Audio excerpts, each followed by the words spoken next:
गया तो जाके तस्वीर देखा, कल जो समुद्र प्रताप सिंह की बड़ी बड़ी मूछ से बढ़िया साफा लगा हुआ भीड़ बड़े हुए थे नहीं, ऐसे सुंदर राजा साहब की तस्वीर। जाके एक दोस्त ने कहा भैया कितने रुपए लोगे, बेचते हो कि हाँ, तो 500 रुपए। जेब कटोला तो जेब में 400 रुपए थे। मन मशोर करके वो दोस्त आगे निकल गया।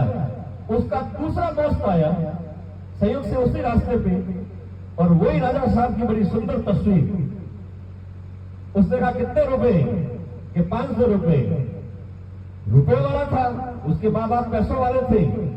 तुरंत रुपए 500 निकाले और तस्वीर ले जाके अपने जहां हॉल था, जहां मेहमान बैठते थे, वहां लगवा दी। संयोग से जो तस्वीर खरीद नहीं पाया, वो दोस्त उसको मिलने गया। तो वो दोस्त टकटकी लगा के उस तस्वीर को देख रहा था। तो अंदर से दोस्त आए, भैया क्या देख रहे हो, कि मैं इस तस्वीर को देख रहा हूँ। यही तो बात है, ये मेरे दादाजी की तस्वीर है, हम तो राजा महाराजों से संपर्क रखने वाले हैं। तो दोस्त ने कहा कि यही तो मैं देख रहा हूं कि अगर 100 रुपए कम पड़ गए, अन्यथा यही मेरे दादाजी हो जाते। तो कहने का मतलब दुनिया की चकाचौंध में आपको कई ढंग के लोग मिलेंगे। बुढ़िया बाजार में लड़खड़ाई, कोई हाथ लगाने को तैयार नहीं था, गोरी का झुमका क्या गिरा, पूरा बाजार घुटनों पे आ गया। दुनिया अलग तरह की मिलेगी आपको। दुनिया आपसे पूरा जीवन चुनौती मांगेगा, उस चुनौती में आपको आगे बढ़ना है। और जहां तक किशोरावस्था की बात है, मुझे पता है कि यहाँ बैठे हुए खास करके 12 के विद्यार्थियों के लिए बात कर रहा हूं, भले लड़का हो या लड़की हो, या शायद 14-15 साल से कोई कम नहीं है। और हम सभी टीन एज बोलते हैं, 13, 14, 15, 16, 17, 19, 13 से 19 साल तक ये किशोरावस्था। उसके बाद आप जवानी की दहलीज पे कदम रखने जा रहे हो। और मैं आपको बता देता हूं कि इस किशोरावस्था में और जवानी में माँ बाप और गुरु जी खलनायक लगते हैं। और इस उम्र में खुद की बात को सुनने में बड़ा मजा आता है, आनंद आता है, और यह दोस्तों की बातें बहुत बढ़िया लगती है। मैं आपको स्पष्ट बोल देता हूं कि माँ बाप का असली मतलब उन्हें ही पता है जब माँ बाप बनते हैं। माँ बाप का असली मतलब उनको पता है जिन्होंने माँ बाप को खोया है। कोरोना काल में जिनके साये से माँ बाप का साया उठा है ना, उनको पता है कि माँ बाप क्या होते हैं। और दुनिया में माँ बाप के समान किसी की साफ नीयत नहीं होती। हो सकता है कि वो आपके बराबर पढ़े लिखे नहीं हो, उनके निर्णय पे मत जाना, उनकी नीयत पे टिके रहना। उनकी नीयत ही आपकी ताकत बनेगी और आप सक्सेस होंगे। मैं इस मंच से दावा करता हूं। आप कितने भी बड़े हो जाओ, लेकिन माँ बाप से बड़े होने की कोशिश मत करना, क्योंकि वो आपके बीज है, आप उनके वृक्ष हैं। और दुनिया का कोई भी वृक्ष बीज से बड़ा नहीं हो सकता। उस वृक्ष में सफलता के मीठे फल लगे, उस मीठे फलों को चखने का इंतजार आपको रहेगा, आपके माँ बाप को रहेगा, इस विद्यालय को रहेगा, समाज को रहेगा। इसलिए हमेशा संस्कारवान बने, चरित्रवान बने, ऊर्जावान बने। और जहां तक कम्युनिकेशन का प्रश्न है, हमारा स्पष्ट संवाद होना चाहिए गुरुजनों से। गुरुजनों से भी हमारी बात स्पष्ट होनी चाहिए, और दोस्तों से भी हमारी बात एक जहां तक सच्चाई है वहां तक सीमित होनी चाहिए। और खुद से भी हमारी बात स्पष्ट होनी चाहिए। खुद के साथ कभी धोखा नहीं करना चाहिए।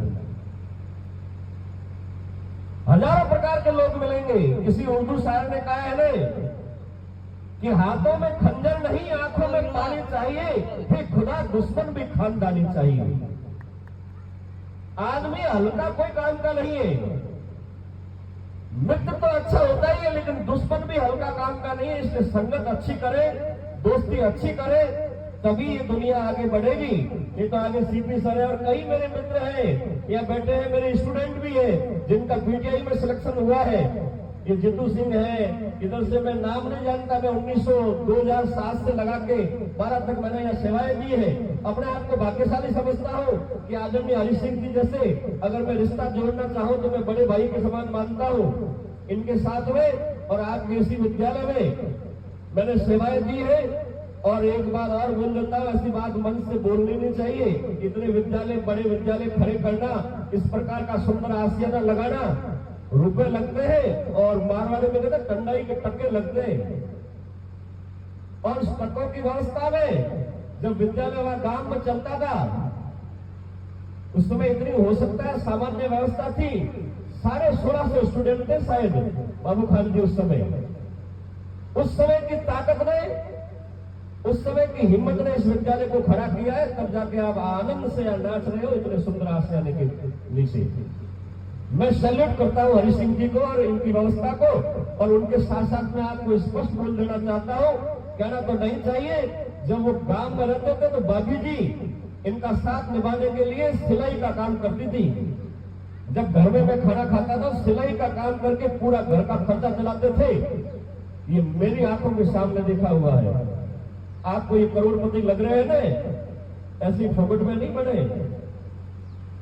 मैंने पूछ लिया था कि घर में ये फ्रिज कूलर टीवी किसने लाई, तो एक दिन हरि सिंह जी ने मन में कहा सब लाने वाले यही है हॉल एंड सॉल। मुझे तो ये लगता है कि आज वो चीफ गेस्ट होकर यहाँ बैठते बाबी जी, तो मुझे बहुत अच्छा लगता है। उनके सम्मान में तालियां बजाई है, उनकी बदौलत हरि सिंह जी आगे बढ़े हैं। और माँ बाप जो है, हरि सिंह जी को पता है कल्याण सिंह जी के जाने के बाद माँ बाप का महत्व क्या है। हरि सिंह जी को पता है कि एक बेटी जवान होती है, उसकी शादी होती है तो उसको विदा करते हैं तो कितनी व्यवस्थाएं करनी पड़ती है। बाप को पता है व्यवस्थाओं में समुद्र प्रताप सिंह की शादी में क्या खर्चा किया है, कैसे करना है, कैसे लोगों को बुलाना है। और मुझे देखो, आप लोग भी बहुत बड़े भाग्यशाली हो कि शादी समारोह में किसी आशियाने में आज आप शादी का भोजन करोगे और डांस गाना, यहाँ तक भी सम्मान समारोह, आपका आशीर्वाद समारोह भी संपन्न हो रहा है। आपके ये प्रबल पुण्य का प्रताप है, इसलिए आप सामने बैठे हो।